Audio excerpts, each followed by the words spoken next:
नमस्कार, स्वागत है आपका भीम न्यूज इंडिया में। आप देख रहे हैं भीम न्यूज इंडिया। मैं हूं आपका दोस्त विनय कुमार सिंघल। रामगोपाल वर्मा सपा सांसद ने लोकसभा में वक्फ बोर्ड बिल पर चर्चा करते हुए कहा कि आपने इस बहुत ही महत्वपूर्ण और विवादास्पद बिल पर मुझे बोलने का मौका दिया। कल लोकसभा में मध्य रात के बाद तक चर्चा चली और बिल पास हुआ। मैंने माननीय रिजिजू साहब को पूरा भाषण सुना और नेताओं के भाषण भी सुने और आज भी सुन रहे हैं। दोनों तरफ से कुछ बहुत अच्छे वक्ताओं ने भाषण दिए। कभी कभी लगता है कि उधर से कोई अच्छा व्यक्ति बोल रहा है तो लगता है यही सही है, और कई बार ऐसा लगता है कि इधर से जो बोल रहे हैं वो ज़्यादा सही है। तो ये संसद में जब कन्फ्यूजन जैसी स्थिति हो जाती है तो हमें लगता है कि संसद के माध्यम से देश की आम जनता में भी कन्फ्यूजन पैदा किया जा रहा है, जबकि स्थिति बिल्कुल साफ है। संसद में जब प्रवेश पहली बार में आया, उस तरफ जो अब सदन हो गया है, संविधान सदन, सेंट्रल हॉल में घुसते हैं तो ऊपर लिखा हुआ है अयम निजा परोचेति परोयेति गणना लघुचेत साम उदार चरिता नाम तो वसुधैव कुटुंबकम। तो मैं तो यही अपेक्षा करता हूं सरकार से, खास तौर से, क्योंकि जो विपक्ष में बैठे हुए हैं वो कुछ बना बिगाड़ नहीं सकते, लेकिन जो इधर बैठे हुए हैं वो बहुत कुछ नुकसान कर सकते हैं देश का, लोगों का और संसदीय लोकतंत्र की जो मर्यादा है उसका भी। इसलिए उदार बने रहिए। नड्डा जी ने अच्छी बात कही, लेकिन कहा कि राजनीति हुई और अंत में खुद राजनीति में प्रवेश कर गए। तो स्थिति बिल्कुल क्लियर है कि सारे धर्मों के साथ समान व्यवहार होना चाहिए। बहुत बड़ी आबादी है माइनॉरिटी की और खासतौर से मुसलमानों की हिंदुस्तान में। मेरे ख्याल से दुनिया में इतना बड़ी संख्या मुसलमानों की कहीं नहीं जितनी हिंदुस्तान में, मुस्लिम देशों में भी कहीं। तो इतनी बड़ी आबादी के साथ अगर ये लगे लोगों को कि अन्याय हो रहा है और जनता में चर्चा ये हो जाए, फिर आप कितना ही कहिएगा कि आप एक तरफा बात कर रहे हैं या अपीजमेंट की बात कर रहे हैं, उससे काम नहीं चलने वाला है। व्यक्ति खुद जब कुछ काम अपने को असेस करता है कि मैं ऐसा कर सकता हूं, लेकिन जनता उसको जज करती है कि उन्होंने अतीत में कैसा किया है, मैंने कैसा पीछे किया है। जजमेंट तो उससे होता है। मैं कहूं कि मैं ऐसा कर सकता हूं, करूंगा, उससे थोड़ी कोई जजमेंट करेगा।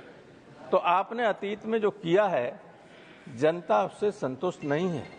भले ही आप इन के इन प्रकारेण चुनाव जीत जाएं, लेकिन पब्लिक उससे संतुष्ट नहीं है। पब्लिक को विश्वास नहीं है, क्योंकि जो बातें आपने कहीं, जो इस सरकार ने वादे किए लोगों के साथ, उन वादों को न पूरा किया न उन पर अमल करने की कोशिश की। तो इसमें जो कह रहे हैं, हमारे जो पहले वक्ता बोल रहे थे, ऐसा लगता था कि जाने कितना प्रेम गरीब मुसलमानों के प्रति इनके मन में उभर आया। आंसू निकल आए सर, आंखों से आंसू आ गए। इन्हें हम आज से जानते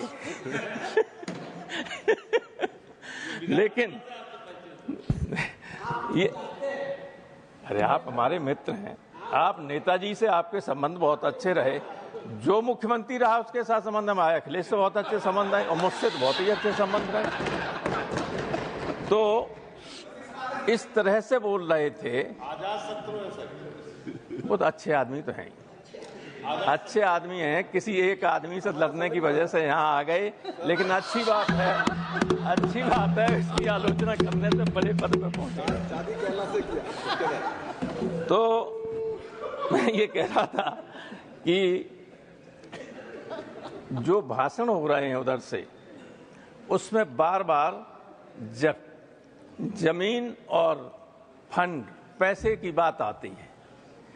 मुझे ऐसा लगता है 14 से 24 तक आपको याद ही नहीं रहा, 10 साल आपको याद ही नहीं रहा कितनी बड़ी संपत्ति वक्फ बोर्ड के पास है, इतना पैसा वक्फ बोर्ड के पास है।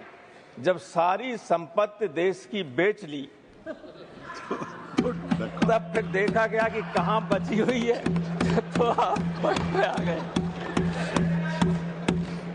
ऐसा मत कीजिए, ये देश सबसे मिलकर ही, सबके सहयोग से ही आगे बढ़ सकता है और बढ़ेगा। कितना ही गलत या अलग अलग रास्ते पर डाइवर्स उस पर हम चलें, लेकिन अंततोगत्वा कभी न कभी दिमाग में ये आता ही है कि हमें मिलकर काम करना होगा, तभी देश की तरक्की हो सकती है। लेकिन हमें बुरा न मानो, एक सेंटेंस में कह रहा हूँ, मैं कई बार इतना ज़्यादा कटु सत्य कभी नहीं बोलता, और इसलिए नहीं बोलता हूँ कि आगे की लाइन में और पीछे भी दोनों तरफ, खासतौर से उस तरफ जो लोग बैठे हुए हैं, उनका मैं बहुत लिहाज करता हूँ, तो कहीं इनको बुरा न लगे इसलिए नहीं कहता हूँ। लेकिन मुझे ऐसा लगता है, प्रोफेसर मनोज झा ने इशारा किया था कि हम धीरे धीरे डेमोक्रेटिक स्टेट से टोटलिटेरियन स्टेट की तरफ बढ़ रहे हैं, और ये बहुत ही नुकसानदायक बात होगी इधर बैठे हुए लोगों के लिए भी और उधर बैठे हुए लोगों के लिए भी, अगर ऐसी स्थिति आती है तो। इसलिए ये स्थिति मत पैदा होने दीजिए। मैं यहाँ पर जो ये बिल आया है उस पर संदेह हमें इसलिए ज़्यादा है क्योंकि हम उत्तर प्रदेश के लोग बुरा न माने, हम जो उत्तर प्रदेश में देख रहे हैं, लोग नमाज नहीं पढ़ सकते, अपने घर की छत पर नमाज नहीं पढ़ सकते। ईद के दिन, ईद, मैं तो आपकी तरफ देख के कहूँगा, नहीं पर मैं थोड़ा बोर्ड की तरफ भी देख लें। अरे 3-3 मिनट वालों को आपने 20-20 मिनट दे दिया, तो हमें भी 1 आध मिनट ज्यादा दे दीजिए। वैसे मैं आपके हर आदेश का पालन करूं, मैं अभी बैठ जाऊंगा। नहीं, आप इतने वरिष्ठ हैं। आपने टेलीविजन पर देखा होगा नड्डा साहब कि संबल मेरी पार्लियामेंट्री कॉन्स्टिट्यूंसी रही है, लोकसभा का मैं सदस्य वहां से रहा हूं। ईद के दिन जब लोग नमाज पढ़ रहे थे तो बाहर अधिकारी नंगी हाथ में रिवॉल्वर लिए हुए घूम रहे, फोर्स के साथ, जहां शांति की बात होती है। जब ये माहौल प्रदेश में कहीं हो जाए तो आप किसी अच्छे मन से भी अगर कोई बिल लाएंगे जिसमें इन्वॉल्व माइनॉरिटी होगी, उनको भरोसा हो ही नहीं सकता आप पर। इसलिए पहले तो उत्तर प्रदेश की सरकार को संभालिए कि माइनॉरिटी के साथ व्यवहार ठीक करे, और उसके बाद इस तरह के बिल लाएं तो इसमें भी संशोधन। ये तो आपने सोचा ही नहीं, हमें लगता इसको इम्प्लीमेंट करेंगे तो कितना संकट आएगा सामने, उसको लागू करने में आपके ही सामने दिक्कत आ जाएगी। 5 साल से इस्लाम का प्रचार कर रहा हो, जो हिंदू पैदा हो गया वो हिंदू है, जो मुस्लिम पैदा हो गया वो मुसलमान है। अब वो प्रचार कर रहा है, प्रसार कर रहा है, इस्लाम का कर रहा है कि नहीं कर रहा है, ये आपके हाथ में, हमारे हाथ में, ये तो ईश्वर के हाथ में है, अल्लाह के हाथ में। कौन कहाँ पैदा हुआ, जो पैदा हुआ जहाँ वो है, अगर मुसलमान पैदा हुआ तो मुसलमान धर्म का है कि नहीं, माना जाएगा कि नहीं माना जाएगा। तो 5 साल का वो उसमें बैरियर लगाने से क्या फायदा है। Thank you professor. पूरी बात, और सारा अधिकार अगर कलेक्टर को दे दोगे तो आर्टिकल 26 का उल्लंघन तो है ही। फंडामेंटल राइट्स भारतीय संविधान के 3रे अनुच्छेद 3रे भाग में है, वो शुरू होता है, उसमें आर्टिकल 13 में साफ लिखा हुआ है कि इस भाग के अंतर्गत जितने भी अधिकार दिए गए हैं उनको सीमित करने वाला, छीनने वाला कोई भी कानून बनाया जाता है तो वो कानून रद्द होगा। आर्टिकल 13 में है, आप जानते हैं, सभी जानते हैं, बड़े बड़े वकील बैठे हो। तो आर्टिकल 13 और आर्टिकल 26 में है कि आप कोई भी माइनॉरिटी अपना रिलीजियस मैनेजमेंट और सारी व्यवस्था खुद कर सकते। दोनों को एक साथ पढ़ें तो आप स्वयं इस निष्कर्ष पर आ जाएंगे कि सब इलीगल है, असंवैधानिक है। तो कोई असंवैधानिक काम मत कीजिएगा। आप बहुमत में हैं दोनों जगह, वहाँ तो बहुमत बना लिया आपने और यहाँ हो गए आप, यहाँ वास्तव में बहुमत आप। थैंक यू प्रोफेसर तो साहब। उसका दुरुपयोग मत कीजिएगा, मेरी यही राय है। Thank you. ईश्वर से आप देख रहे थे Bhim news India. Bhim news India को यूट्यूब पर सब्सक्राइब कीजिए, लाइक कीजिए, शेयर कीजिए, कमेंट्स कीजिए। भीम न्यूज़ इंडिया के फेसबुक पेज को भी आप फॉलो कर सकते हैं। न्यूज़ अपडेट के लिए बेल आइकन का बटन दबाइए। बने रहिए हमारे साथ, देखते रहिए भीम न्यूज़ इंडिया। आपका बहुत बहुत धन्यवाद।